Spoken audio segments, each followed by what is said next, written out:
আজ ইতিহাস বিষয়ে ডাব্লিউবি ক্লার্কশিপ ও ফুড এসআইয়ের জন্য গুরুত্বপূর্ণ জিকে ক্লাস প্রস্তুত করেছি। তোমরা দেখো, বিস্তারিত আলোচনা হবে। প্রথম প্রশ্ন, নিম্নে উল্লেখিত কোন স্থানটিকে ভারতীয় উপমহাদেশের প্রাচীনতম কৃষিকার্যের সাক্ষ্য মেলে? ভারতীয় উপমহাদেশে অনেকগুলো সভ্যতা কেন্দ্র ছিল, তার মধ্যে গুরুত্বপূর্ণ হচ্ছে মেহেরগড়। তো আমাদের এই অ্যান্সারটি হবে মেহেরগড়। মেহেরগড় হচ্ছে সিন্ধু সভ্যতার আগের সভ্যতা। 102 নম্বর প্রশ্ন, অশোকের লিপি ও বাম্বি লিপির পাঠোদ্ধার করেন কে? এটা সঠিক উত্তর হবে জেমস প্রিন্সেপ। তিনি 1837 খ্রিস্টাব্দে অশোকের শিলালিপি পাঠোদ্ধার করেন, এবং যে লিপিটা আমরা পাঠোদ্ধার হয়নি, যে সিন্ধু লিপি, সেটা সম্পর্কে আমরা জানি। আর অশোকের অনেকগুলো লিপি আছে, যেমন ত্রয়োদশ শিলালিপি, মাস লিপি, এগুলোই। 103 নম্বর প্রশ্ন ছিল, গুপ্ত বংশের উত্তরাধিকারী হিসাবে সমুদ্রগুপ্তের পরবর্তী শাসক কে? তো গুপ্ত বংশের আমরা জানি প্রথম শাসক হচ্ছে শ্রীগুপ্ত, তারপর প্রথম চন্দ্রগুপ্ত, তারপরে সমুদ্রগুপ্ত। সমুদ্রগুপ্তকে আমরা জানি ভারতের নেপোলিয়ান বলা হয়, নেপোলিয়ান। তাই সমুদ্রগুপ্তের পরবর্তী শাসক হবে দ্বিতীয় চন্দ্রগুপ্ত। 104 নম্বর প্রশ্ন, মৃচ্ছকটিকম নাটকের রচয়িতা ছিলেন? মৃচ্ছকটম একটা সংস্কৃত ভাষার লেখা নাটক। এই মৃচ্ছকটিকম এর অর্থ হচ্ছে মাটির তৈরি খেলনা। তো এর সঠিক উত্তর হবে নাটকের রচয়িতা শূদ্রক।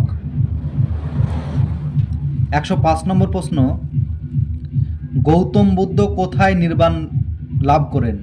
তো গৌতম বুদ্ধ নির্বাণ লাভ করেছিলেন বুদ্ধগয়ায়, সেখানে নির্বাণ লাভ করেছিলেন। 106 নম্বর প্রশ্ন ছিল, মালিক কাফুর কার সেনাপতি ছিলেন? আমরা জানি যে মালিক কাফুর সুলতান আলাউদ্দিন খলজির শাসক ছিলেন। তিনি দক্ষিণ ভারত বিজয়ে গুরুত্বপূর্ণ ভূমিকা পালন করেছিলেন এই মালিক কাফুর। পরবর্তীকালে তিনি ষড়যন্ত্র করেছিলেন, আমরা জানি।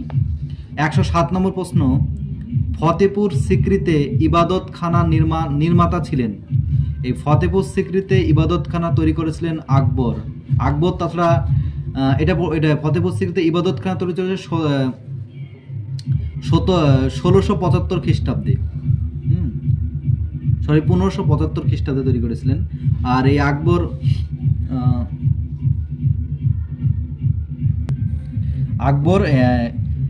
এদেশীয় যারা জিম্মি ছিল, যারা হিন্দু ছিল, তাদের উপরে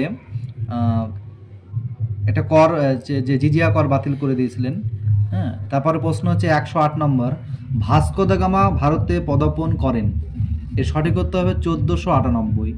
এই ভাস্কো দা গামা পর্তুগিজ নাবিক।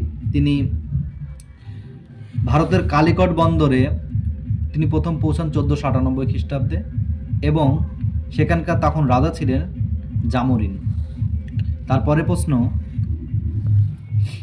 কার অনুমতিক্রমে ইংরেজ ইস্ট ইন্ডিয়া কোম্পানি সুরাটে প্রথম কারখানা স্থাপন করেন? এর সঠিক উত্তর হবে জাহাঙ্গীর।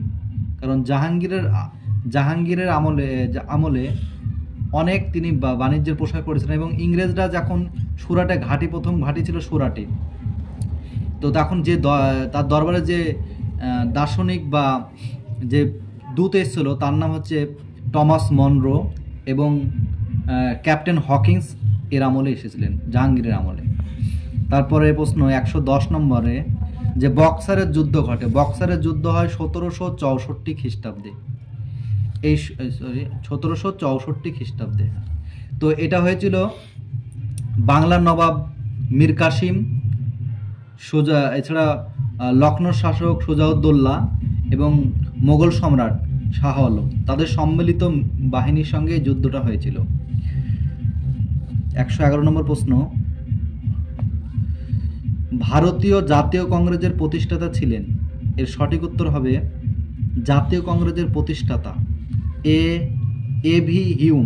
ও হিউম তাকে এবং বলা হয় যে 1885 জানি যে আমরা 1885 খ্রিস্টাব্দে জাতীয় কংগ্রেস প্রতিষ্ঠিত হয়। কোথায় হয়েছিল?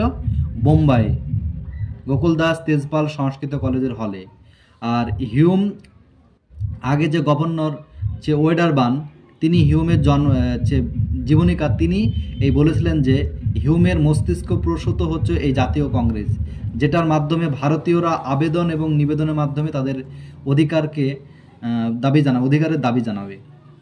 112 নম্বর প্রশ্ন, নিম্নলিখিত কোন মহিলা ভারতীয় জাতীয় কংগ্রেসের প্রথম মহিলা সভাপতি হন? এর সঠিক হবে অ্যানি বেসান্ত। তিনি ছিলেন ভারতের মহিলা শাসকদের মধ্যে প্রথম সভাপতি। তিনি একটি দল তৈরি করেছিলেন যার নাম হচ্ছে হোমরুল লীগ, এবং তার সঙ্গে ছিলেন বিপিন বালগঙ্গাধর তিলকও ছিলেন তার সঙ্গে। একটি দল তৈরি করেছিলেন 1916 সালে এই হোমরুল লীগটা প্রতিষ্ঠিত হয়। তারপরে প্রশ্ন, স্বরাজ্য পার্টির প্রধান নেতারা ছিলেন। এর সঠিক উত্তর হবে মতিলাল নেহেরু আর সিআর দাস। এটা 1923 সালে আমাদের দেশে যখন অসহযোগ আন্দোলনের কর্মধারা বন্ধ হয়ে যায়, তারপরে মতিলাল নেহেরু এবং সিআর দাস এই স্বরাজ্য পার্টির নেতৃত্ব গ্রহণ করে স্বাধীনতার জন্য উদ্বুদ্ধ হয়েছিলেন। 114 নম্বর প্রশ্ন, ভারত ও পাকিস্তান রাষ্ট্রের সীমানা চিহ্নিত করার দায়িত্ব। এর সঠিক উত্তর হবে র্যাডক্লিফ। আমরা জানি যে ভারত ও পাকিস্তানের মধ্যে যে সীমারেখা রয়েছে সেটা হচ্ছে র্যাডক্লিফ লাইন। 115 নম্বর প্রশ্ন, এশিয়াটিক সোসাইটি অফ বেঙ্গল প্রতিষ্ঠা করেন। এর সঠিক উত্তর হবে স্যার উইলিয়াম জোন্স। 1784 সালে তিনি এটি প্রতিষ্ঠা করেন। এটা কলকাতায় অবস্থিত। 116 নম্বর প্রশ্ন, 1857 মহাবিদ্যের কানপুরের সিপাহীদের নেতৃত্ব দেন কে? এর সঠিক উত্তর হবে নানা সাহেব। এছাড়া মহাবিদ্যের অনেকগুলো কেন্দ্র ছিল, যেমন অযোধ্যাতে বেগম হজরত মহল, কুনওয়ার সিং ছিলেন বিহারে, তাঁতীয় টুপি বাংলায়, এবং রানী লক্ষ্মীবাঈ ছিল ঝাঁসিতে।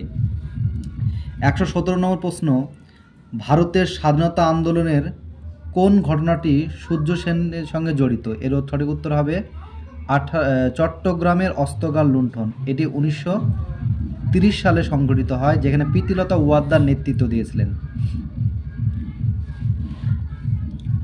158 প্রশ্ন, মহাত্মা গান্ধীর নেতৃত্বে প্রথম গণ আন্দোলন। এর সঠিক উত্তর হবে অসহযোগ আন্দোলন।